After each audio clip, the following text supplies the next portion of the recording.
반갑습니다. 이 말씀을 듣기 전에 옆에 계신 분들에게 아까 우리 찬양 전에 우리 함께 따라한 것처럼 예수님은 우리의 구원이십니다. 우리 옆에 계신 분들이 한번 같이 나눌까요? 예수님은 우리의 구원이십니다. 아멘. 반갑습니다. 오늘 말씀 가지고 모든 환경을 이기는 힘이라는 말씀으로 하나님 말씀 선포하겠습니다. 우리가 세상을 살다 보면 많은 편견과 차별을 보게 되어 있습니다. 여러분, 피부색이 다르다는 이유로, 또 장애를 갖고 있다는 이유로, 또 인종이 다르고 출신이 다르다는 이유로 우리는 많은 차별과 편견을 보게 됩니다. 또 저와 여러분과 같이 이민자로 살아가는 사람들에게는 인종적인 차별과 또 편견을 당할 때가 많이 있습니다. 제가 어릴 때 아직 일본의 지배 아래에서 벗어난 지 겨우 25년밖에 지나지 않았기 때문에 그 당시에 일본 밑에서 차별과 고통을 당했던 사람들이 일본 사람을 부를 때 일본 사람이라고 말하지 않고 일본 놈들이라고 그렇게 항상 불러왔습니다.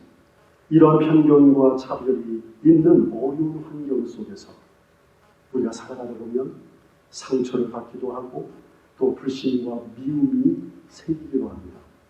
여러분, 이러한 편견과 차별이 가득한 환경 속에서 살아갈 때 저와 여러분이 어떻게 믿는 자로서 하나님이 원하시는 사랑과 용서의 하나님의 나라를 세워갈 수 있겠습니까?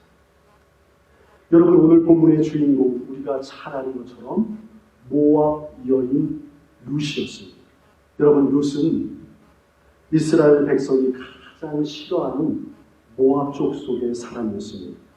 여러분, 모압 족속의 조상은 아브라함의 조카 롯과 그의 첫째 딸과 함께 관계에서 낳은 첫째 아들이었습니다.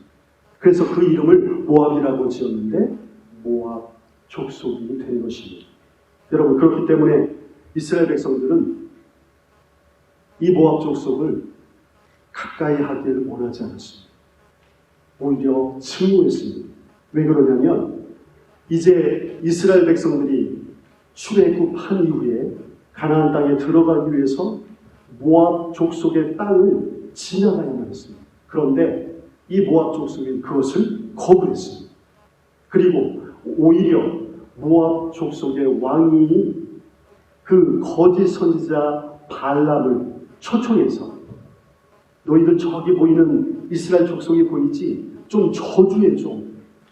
너무 많은 백성들이 저기 있는데 좀 저주해서 우리에게 해를 끼치지 않게 도와줘. 그렇게 거짓 선지자 발람에게 간절히 부탁했습니다. 그렇게 모압 족속은 이스라엘을 저주하기를 원했습니다. 그리고 이스라엘 민족이 모압 평야에서 잠시 진을 치고 있을 때에 모압 여인들이 와서 이스라엘 남자들에게 음행하도록 부추겼습니다. 그래서 하나님께서 진노하셔서 이스라엘 민족에 벌을 내기도 하였습니다.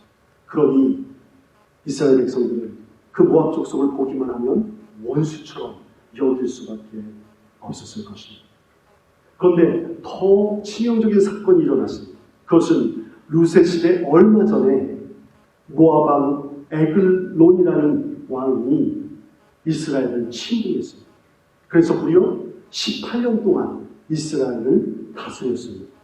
사사였던 왼손잡이 에웃이 모압 왕 에글론을 죽여서 결국에는 그 모압의 통치가 끝나게 되었습니다. 그러니까 룻이 이제 시어머니 나오미를 따라서 이스라엘로 돌아가려고 할 때에 여러분, 그 마음이 어떠했겠습니까? 얼마나 힘들었겠습니까?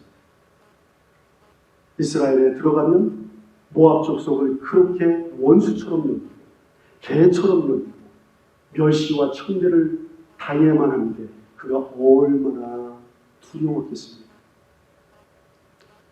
여러분, 이 나오미가 모압 땅에 살았던 것은 그 전에 이스라엘 땅에 기근이 찾아왔기 때문이었습니다. 그래서 이 남편 엘리멜렉과 나오미와 두 아들이 이스라엘의 기근을 피해서 모압 땅으로 돌아갔습니다. 그래서 모압 땅에 살면서 두 아들을 결혼시켰습니다. 그래서 그 룻이 둘째 아들과 결혼했습니다.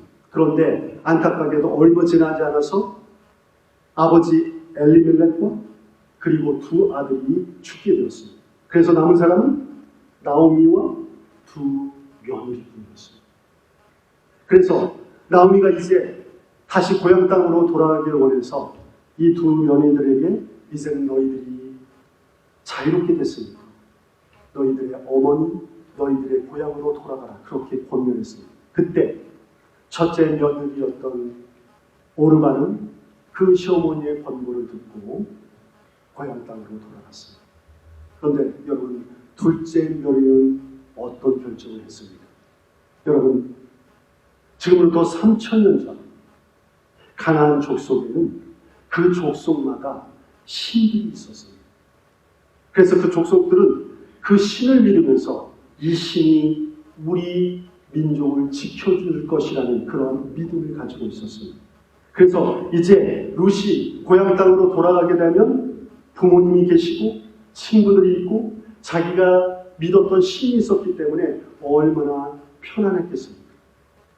그런데 그런 선택의 기로에서 룻은 이스라엘로 돌아가면 시어머니가 따라가면 엄청난 차별과 멸시와 천대를 받을 것을 알았음에도 불구하고 룻은 자기가 이미 버렸던 이방신을 다시 찾지 않았고 나오미를 따라서 믿었던 하나님을 선택하기로 했습니다. 그래서 그는 시어머니를 따라서 이스라엘로 돌아가기로 결심했던 것입니다.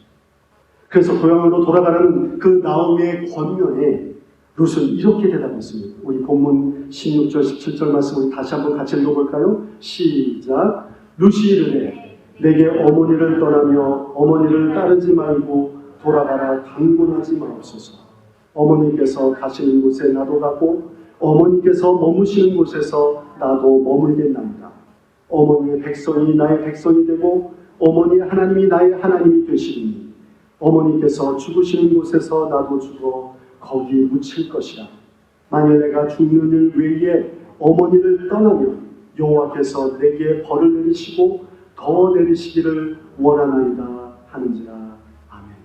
여러분, 이 고백에서 우리는 룻의 믿음을 볼 수 있습니다. 여러분, 룻은 여기에서 여호와께서 내게 벌을 내리시고 하나님을 여호와라고 고백하고 있습니다. 여러분, 여호와라는 이 하나님의 명칭은 오직 이스라엘 백성들만 부르는 언약의 하나님에 대한 호칭이었습니다. 그러니까 이 언약의 하나님 여호와가 이제는 바로 이 룻의 하나님이 되었습니다. 룻은 이제 자기가 그 하나님의 언약 백성이기 때문에 나는 시어머니만 따르겠습니다. 그렇게 고백하고 있는 것입니다. 사랑하는 여러분, 이처럼 룻이 가진 이 믿음은 자신을 향한 모든 차별과 편견과 멸시와 미움을 이겨낼 수 있는 힘이 되었습니다. 여러분, 나오미의 집안에 시집 온 이후에 룻은 자신이 믿었던 그 모든 그 모압의 거짓 우상들을 버리고 이제는 시어머니 나오미의 하나님을 자신의 하나님으로 믿었던 것입니다. 룻은 이 인간이 만들었던 그 눈에 보이는 우상들보다 보이지 않지만 여호와 하나님, 언약의 하나님을 굳게 붙들었던 것입니다. 사랑하는 여러분, 이처럼 믿음은 선택하는 것입니다. 아무리 눈에 보이는 환경이 힘들고 어려워도 살아계신 하나님이 나의 하나님 되신다는 그 믿음을 가지고 나의 길을 선택하는 것입니다. 어떤 어려움이 있어도 내가 하나님만 의지하겠다는 그런 결단을 내리는 것입니다. 비록 과부인 시어머니를 모시고 내가 이제 이스라엘을 가면 차별을 받고 미움을 받게 되리라는 것을 너무나 알고 있었음에도 불구하고 얼마나 두려웠겠습니까? 그럼에도 불구하고 보이지 않는 하나님이 이 세상 그 어떤 눈에 보이는 우상보다 전능하시다는 것을 깨달았기 때문에 룻은 담대하게 시어머니를 따라서 자기를 원수같이 여기는 이스라엘 땅에 들어가는 것입니다. 사랑하는 여러분, 이처럼 룻이 가졌던 믿음은 먼저 하나님을 향한 참된 믿음이었고, 그리고 이 믿음은 시어머니 나오미를 향한 사랑으로 역사했습니다. 그러니까 참된 믿음은 참된 사랑을 낳게 되어 있습니다. 룻은 하나님을 향한 참된 믿음으로 모든 차별과 편견, 그리고 그 모든 어려운 환경을 이겨냈습니다. 그리고 이러한 룻의 믿음은 결국 하나님의 심판마저도 바꾸는 역사를 만들어냈습니다. 우리가 읽진 않았지만 신명기 23장에서 모세는 하나님의 규례와 법도를 이스라엘 백성들에게 가르치면서 모압과 암몬 족속은 영원히 여호와의 총회에 들어오지 못할 것이라고 선언했습니다. 그리고 이스라엘 민족을 저주하고 타락하게 만들었던 이 모압 족속을 향해서 항상 너희들은 평안함과 형통함을 구하지 말라고 이야기했습니다. 너희들이 살아있을 때 일평생 동안 모압 족속을 향해서 결코 축복하지 말라고 그렇게 단언했던 것입니다. 그런데 이러한 하나님의 심판이 그치고 축복이 임하게 된 것은 이 이방 여인이었던 룻의 그 믿음 때문이었고, 그리고 그 믿음에 기초한 사랑 때문이었습니다. 그리고 이 룻의 믿음으로 말미암은 사랑은 그의 친족 보아스의 마음까지 움직였습니다. 룻은 보아스와 결혼하여 아들을 낳고 그 아들을 통해서 다윗 왕이 태어났습니다. 그리고 다윗 왕의 족보를 따라서 이 세상에서 가장 위대한 이름 예수 그리스도가 태어나게 되었습니다. 그래서 룻은 예수 그리스도의 그 구원 족보에 자신의 이름이 들어가는 영광을 얻게 되었습니다. 얼마나 귀하고 아름다운 일입니까? 우리 함께 마태복음 1장 1절에서 6절 말씀 우리 함께 읽어보겠습니다. 시작. 아브라함과 다윗의 자손 예수 그리스도의 계보라. 아브라함이 이삭을 낳고 이삭은 야곱을 낳고 야곱은 유다와 그의 형제들을 낳고 유다는 다말에게서 베레스와 세렉을 낳고 베레스는 헤스론을 낳고 헤스론은 람을 낳고 람은 아비나답을 낳고 아미나답은 나손을 낳고 나손은 살몬을 낳고 살몬은 라합에게서 보아스를 낳고 보아스는 룻에게서 오벳을 낳고 오벳은 이새를 낳고 이새는 다윗 왕을 낳으리라. 아멘. 이렇게 참된 믿음은 참된 사랑을 낳고 이 참된 믿음과 이 참된 사랑은 그 어떤 어려운 환경도 이겨내게 합니다. 또한 룻은 모압 족속에 대한 그 하나님의 심판까지도 이겨내고 이렇게 예수 그리스도의 조상이 되는 놀라운 축복을 누리게 되었습니다. 여러분, 그 옛날 이스라엘 민족에게는 땅은 하나님이 주신 기업이었습니다. 하나님이 주신 축복이었습니다. 그렇기 때문에 절대로 땅을 빼앗겨서는 안 되고 땅을 팔았어도 꼭 다시 그 가족이 찾아야만 했습니다. 만약 그 가족이 찾지 못하면 가까운 친족이 어떻게 해서든지 그 가족의 땅을 되찾아 주어야만 했습니다. 그래서 그렇게 그 친족이 너무 힘들어도 어떻게 해서든지 하나님이 주신 기업이기 때문에 그 가족에게 돌아갈 수 있도록 그렇게 어떻게든지 도움을 주었어야 하는데 그렇게 다시 땅을 돌려줄 수 있도록 물질로 도움을 주는 친족을 향해서 영어로 리디머라고 불렀습니다.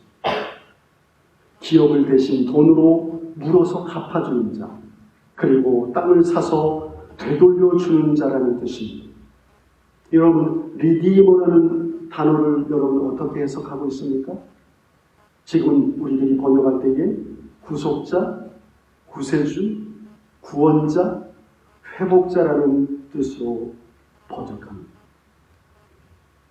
보아스는 비록 자신의 그 재산 가운데 많은 것을 잃어버리게 될지라도 나오미와 그 룻의 믿음과 사랑을 보고 그들의 땅을 되찾을 수 있도록 도와주었습니다. 그리고 보아스는 룻과 결혼하여 나오미와 룻을 일평생 책임져 주었습니다. 이렇게 보아스는 나오미와 룻의 리디머가 되었던 것입니다. 사랑하는 여러분, 여기서 보아스가 나오미와 룻의 리디머가 된 것처럼 우리는 보아스의 모습을 통해서 우리의 구세주 되신 리디머 예수님을 보게 됩니다. 우리는 구주 예수님을 믿는 믿음으로 끝까지 붙들고 살 때에 리디머 되시는 예수님께서 보아스처럼 우리를 도와주셔서 우리를 위해서 일하신다는 것입니다. 그래서 차별과 편견이 가득한 이 어려운 환경을 이겨낼 수 있도록 우리에게 은혜와 능력을 내려주실 것입니다. 그래서 나오미는 룻에게 이렇게 말했습니다. 룻기 3장 18절에 이에 시어머니가 이르되 내 딸아 이 사건이 어떻게 될지 알기까지 앉아있으라. 그 사람이 오늘 이 일을 성취하기 전에는 쉬지 아니하리라. 여러분, 나오미의 하나님, 이를 성취하시는 여호와 하나님이 저와 여러분의 하나님이십니다. 보아스가 나오미와 룻의 땅을 되찾아 주기 위해서 쉬지 않고 일한 것처럼 우리 구세주 예수님은 저와 여러분의 구원을 위해서 그리고 하나님 나라의 회복을 위해서 영원전부터 일하셨고 지금도 일하고 계시고 앞으로도 영원토록 일하실 것입니다. 왜냐하면 저와 여러분의 리디머 구세주 예수님이 계시기 때문에 어제나 오늘이나 영원토록 살아계신 전능하신 하나님이시기 때문에 우리의 구세주 예수님은 저와 여러분을 끝까지 책임져 주실 것입니다. 사랑하는 여러분, 그렇기 때문에 우리 믿음으로 되시는 예수님을 믿고 우리가 믿음으로 결단할 때에 저희 안에, 우리 가정 안에, 그리고 우리 교회 안에, 그리고 이 땅 안에 사랑과 용서가 넘치는 진정한 하나님의 나라가 세워질 것입니다. 사랑하는 여러분, 말씀을 마무리하기 전에 제가 세상에 잘 알려지지 않는 한 분을 소개하고자 합니다. 이분은 룻과 같은 믿음의 여인, 사랑의 일본 여인이었습니다. 우리 함께 보시겠습니다.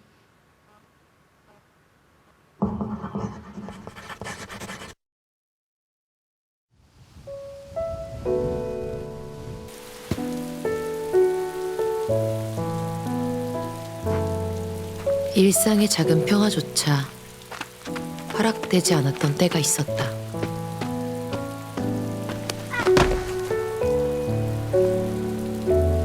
죄송합니다.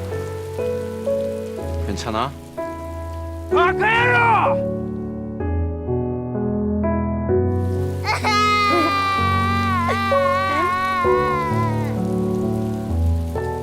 그때 그녀를 흔든 것은 죄책감이었다.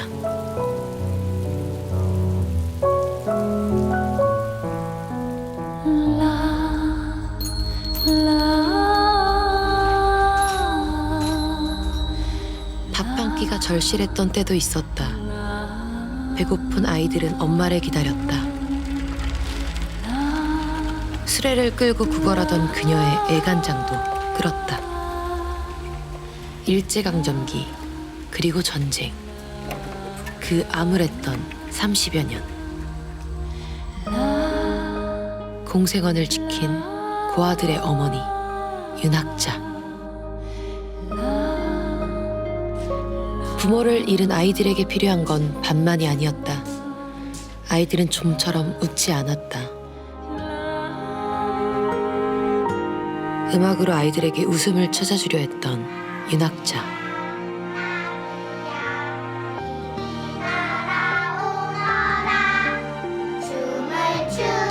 1919년 조선 총독부 관리였던 아버지를 따라 조선에 건너온 그녀. 조선에서 일본인들의 만행을 수없이 목격한 그녀는 죄책감에 시달렸다. 일본의 만행을 속죄하고 싶었다는 다우치 치즈코, 아니 윤학자.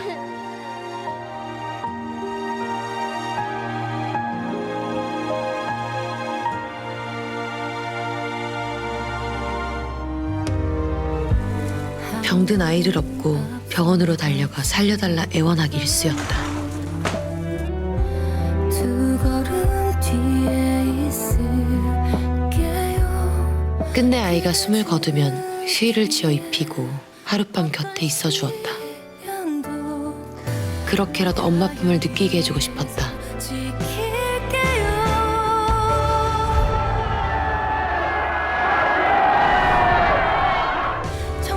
있어서 가라고! 너희 나라로 가! 썩 꺼져! 정말 그대 곁에 나 될까요?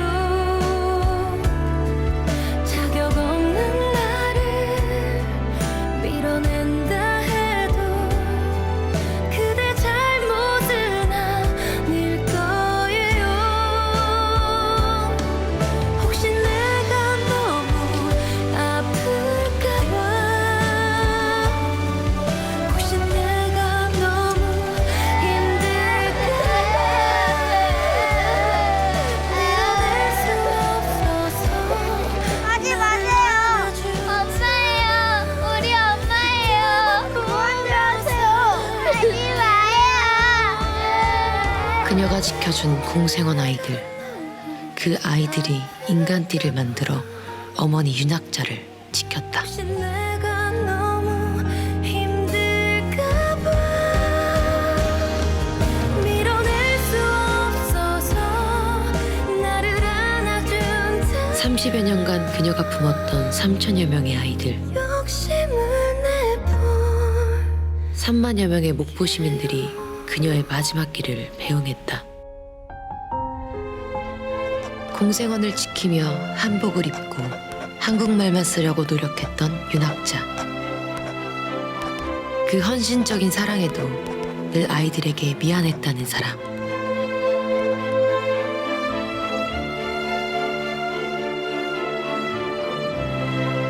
기억하여 기록하다.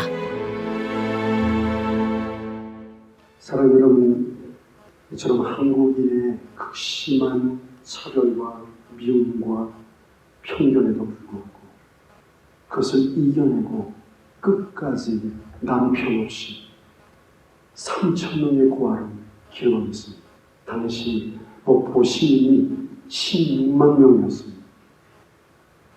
이 장례식에 3만여 명이 모였다면, 사랑 여러분, 남편이 죽었을 때에 일본 가족들과 주변 사람들이 이제 아이들 4명을 데리고 평안하게 일본으로 돌아가서 살라고 그렇게 권유를 했습니다.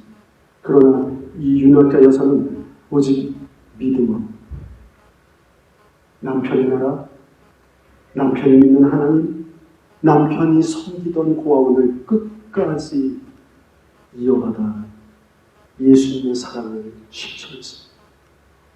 사랑하는 여러분, 여러분 지금 어떤 어려운 환경 속에서 살아가고 있습니까? 어떤 차별과 편견, 어떤 미움과 원망을 들으며 살아가고 있습니까? 아니면 반대로 다른 사람을 향한 미움과 원망과 편견에 사로잡혀 있습니까?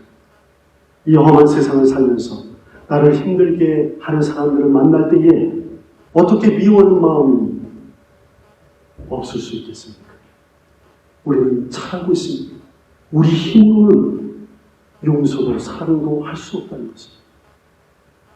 말씀을 성취하시는 여호와 하나님, 그리고 믿음을 되시는 우리 주 예수 그리스도만이 우리에게 믿음을 주셔서 사랑을 주셔서 이길 힘을 허락해 주시는 것입니다. 사랑 여러분, 참된 믿음은 반드시 사랑으로 역사합니다. 참된 사랑은 그 어떤 미움도, 그 어떤 상처도 이길 힘과 용기를 줍니다. 예수님은 나의 구속자, 우리의 리디머가 되십니다. 예수님은 우리로 하여금 사랑의 나라, 용서의 나라, 의와 평강과 희락이 넘치는 하나님의 나라를 세울 수 있도록 늘 항상 도와주십니다. 우리는 세상 사람들처럼 편한 길, 이기적인 길, 다른 사람을 차별하고 미워하는 길을 선택할 수 있습니다. 어쩌면 그것이 너무나 쉽습니다. 그러나 그 길은 십자가의 길, 믿음과 사랑의 길이 아닌 것입니다. 우리 믿음의 사람들은 루처럼, 유납자 여사처럼 눈에 보이지 않으나 우리를 사랑하시는 하나님을 위해서 사랑의 길, 용서의 길, 십자가 희생의 길을 선택해야 합니다. 이것이 우리 안에, 그리고 저와 여러분의 가정 안에, 우리 교회와 이 땅 안에 하나님의 나라를 세우는 것입니다. 루처럼 끝까지 믿음과 사랑, 구원과 생명의 길 걸어가면서 미움으로 고통받는 이 어두운 세상 가운데서 사랑의 나라, 하나님의 나라를 세워가는 저와 여러분 역시 예수님의 이름으로 축원합니다.